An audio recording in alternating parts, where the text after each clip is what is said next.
I'm not talking about parents this time. I'm just going to, quickly talk us through the process. I mean, what we had to go through, the work the jurors had to put in to, get us to this point. We've been on this for 11 months. When I was first contacted by Onyeka, by Dr. Onyeka Mwidwe. And he said he would like me to be chair of the jury. I said, oh, I can do it.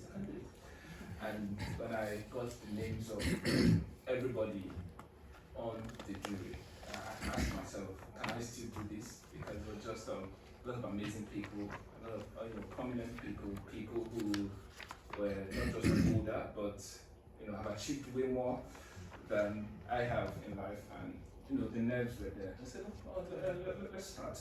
So we started working on submissions.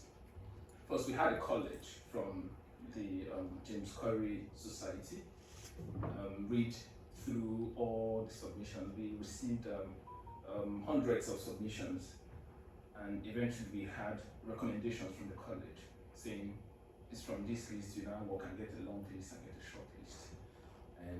And I found myself in that position where I had to be the best. Because I was chair of the jury, I needed to bring all of us together to work towards this common goal. I can't count the number of emails that I had to send out. Someone like Terry, I stopped Terry a lot. I mean, she just had a baby, and I just didn't care. I cared about her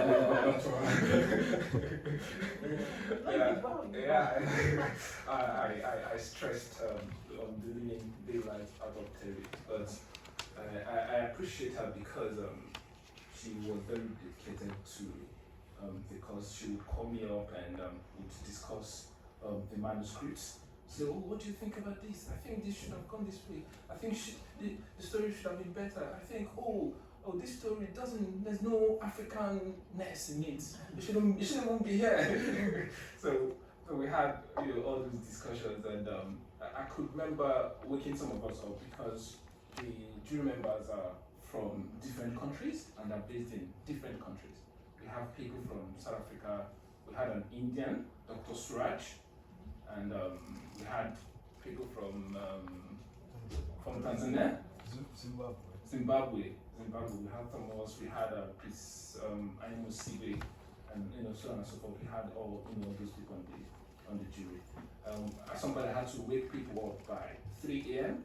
to discuss the works. Yeah, because I would choose my own time, and so in the morning my own time, and then it happens to be someone else's 3 a.m. and then we wake up for us to have that discussion. And we, worked it down to, we were about working it down to a short list, and then we had 10 manuscripts to read. We said, everybody, each and every one of the members, will have to read all the works. I can remember Terry sent me an email saying, next time you should recommend to the James Currey Society to me. She asked me, are we going to read all the manuscripts? I said yes. She was now suggesting, why not group the manuscripts until you read 5, you read 5. But what happened was we read all the manuscripts. Each jury member had to read through all the manuscripts. I said, okay, no problem. I'll make that recommendation when we're done with this, but let's do it this way. And it was interesting when we got to the shortlist.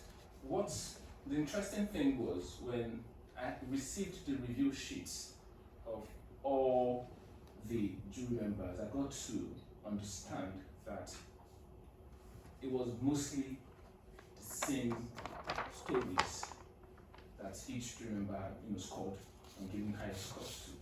So that tells you that we did a good job and we selected.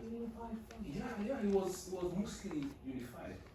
So that tells you that we made the right decision when we selected the shortlist.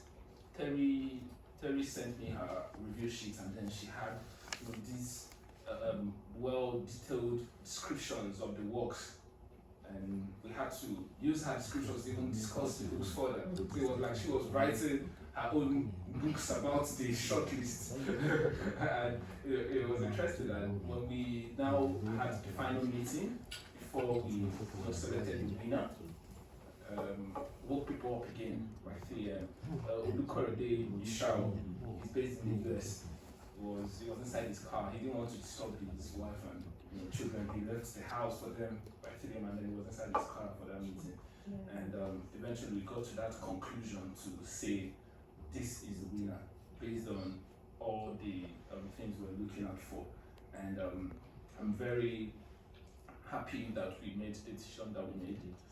And unfortunately, the winner is going to be announced at James Currey birthday tonight, so I don't have the right to say anything. Even James Currey Society, they don't know who the winner is. It's just the jury members.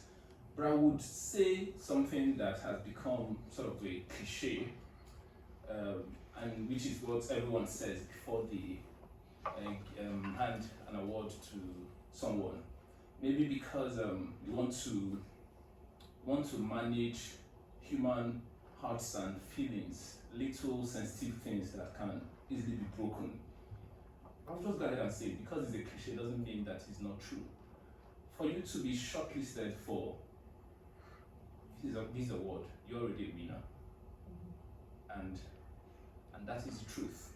Because it means that out of hundreds of African manuscripts written by Africans about Africans, your work was selected as one of the top 5, and it's amazing. It's an amazing achievement, and I would just love for us to just applaud Dr. Buntu, Hami Mohammed, represented by Salma from Netherlands, and Rose Keke, and every other person on the shortlist.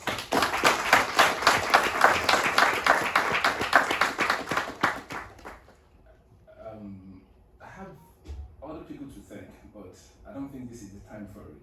At dinner, and then I can talk for longer if Dr. Neka allows me. But it's been an honor. It's been an honor working on this projects. I've met amazing people. The jury members, they made work easy for me, and I pressured them, pushed them too far, but we've gotten to this point, and I am relieved, glad, and optimistic that the shortlisted manuscripts are going to get the kind of reception, and they're all going to get published. Thank you all.